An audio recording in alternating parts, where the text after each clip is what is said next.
In this video, I'll show you how to use GPT-4 with images, what it can actually do, and the easiest way to get better results, whether you're using ChatGPT or the OpenAI API. First, here's the most important update.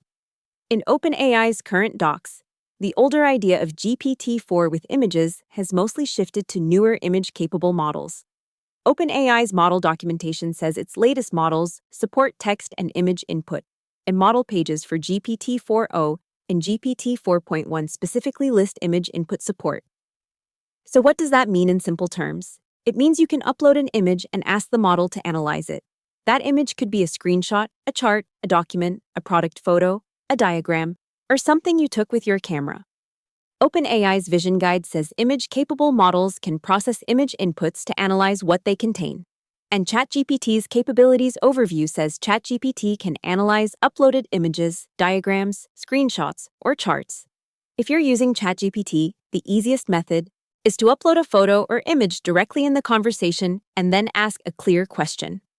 OpenAI's Image Inputs FAQ says basic use starts by uploading a photo and asking about objects, documents, or other visual content. That means you can say things like, read the text in this image, what error message is shown in this screenshot, summarize this chart, or describe what's happening in this photo. A good tip here is to be very specific. If there's one part of the image you care about, point to that section in your prompt.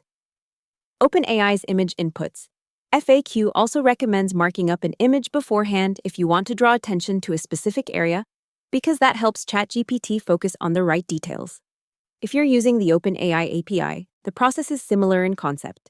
You send the model both the instruction and the image, then ask it to inspect, summarize, classify, or explain what it sees. OpenAI's Images and Vision Guide explains that the API supports image understanding, and the current models page says these image-capable models are available through the Responses API and Client SDKs. Another thing to remember is that image understanding and image generation are not the same. OpenAI's Vision Guide separates processing image inputs from generating or editing images. So if you want the model to explain an uploaded picture, that's image understanding. If you want it to create a brand new image, that uses a different image generation workflow. Here are a few best practices that make the biggest difference. Use a clear image, crop out anything unnecessary, ask one focused question at a time, and follow up if the first answer is too broad. You can also upload images or files in ChatGPT, even on the free tier, although usage limits still apply. OpenAI's free tier FAQ says free users can upload images or files in prompts. So the smart way to use GPT with images is simple. Upload a clear image, ask a precise question, and refine your prompt until you get the kind of answer you want. Hope the tutorial was helpful. Subscribe to my channel and see you in the next video.